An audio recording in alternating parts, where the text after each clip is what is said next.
தொடர்ந்து ஐந்தாவது ஒரு நாளாக நிஃப்டி இறங்கு முகத்தில் தான் இருக்குது.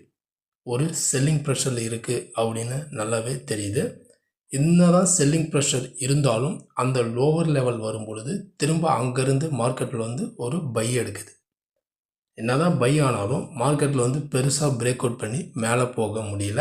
அதேமாரி கீழே ஒவ்வொரு லோவையாக பிரேக் பண்ணி கீழே தான் க்ளோஸ் வச்சிட்ருக்கு. திரும்ப இன்றைக்கி அந்த 24,300 சப்போர்ட்டையும் உடச்சி தான் கீழே 24,230 வரைக்கும் டேலோ 24,287 மைனஸ் ஒரு 78 புள்ளிகள் சரிவில் தான் முடிவடைஞ்சிருக்கு.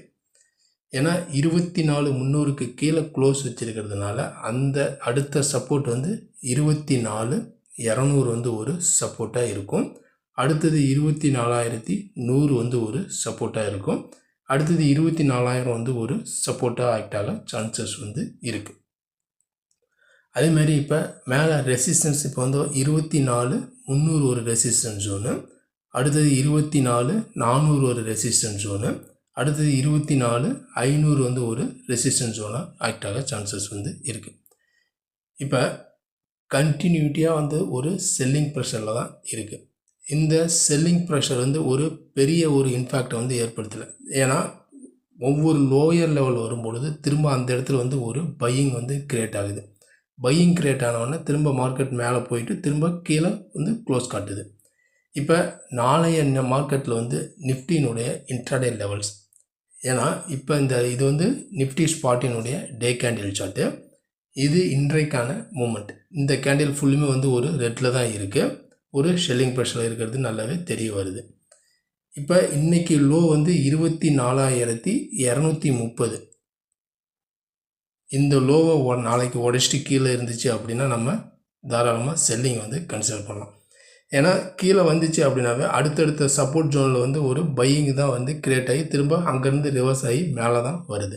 அப்படி மேலே வரும் பட்சத்தில் 24,350 இன்றைக்கான டே ஹை.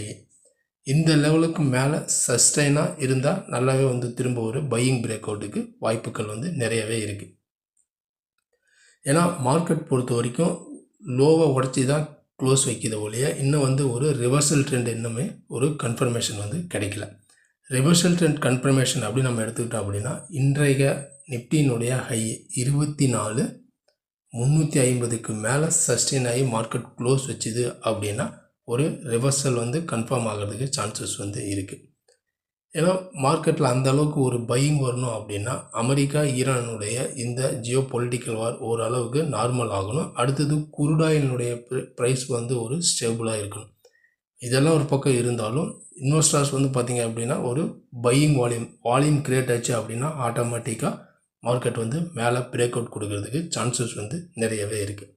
இப்போ நாளைய வீக்லி எக்ஸ்பைரி 24,200 உடச்சிட்டு க்ளோஸ் வைக்குமா இல்லை 24,300க்கு மேலே க்ளோஸ் வைக்குமா? ஏன்னா திரும்ப இந்த 200 உடச்சிருச்சு அப்படின்னாவே திரும்ப கீழே சப்போர்ட் ஜோனில் சப்போர்ட்டு தான் எடுக்கும். 24,120 இந்த ரேஞ்சில் சப்போர்ட் எடுக்கும். அப்படி சப்போர்ட் ஏன்னா கீழே டிப் கிடைக்கும்போது பை ஆகிறதுனால திரும்ப மேலே வரும். மேலே நல்லா கீழே ரிவர்ஸ் ஆகும்போது நல்லாவே மேலே வந்துச்சு அப்படின்னா 350க்கு மேலே பிரேக் அவுட் ஆச்சு அப்படின்னா நல்லாவே மேலே போகும். இதுதான் பொதுவாக நாளைக்கான நிஃப்டியினுடைய இன்ட்ராடே லெவல்ஸ். இந்த லெவல்ஸ் என்ன அப்படிங்கிறது நம்ம பொறுத்திருந்து பார்க்கலாம். அதுக்கு முன்னாடி இந்த வீடியோ உங்களுக்கு பிடிச்சிருந்துச்சுன்னா நம்ம சேனலுக்கு சப்போர்ட் பண்ணுங்கள், லைக் பண்ணிட்டு சப்ஸ்கிரைப் பண்ணுங்கள், கூடவே பெல் ஐக்கானையும் கிளிக் பண்ணுங்கள். நம்ம அடுத்த ஒரு வீடியோவில் சந்திக்கலாம். நன்றி, வணக்கம்.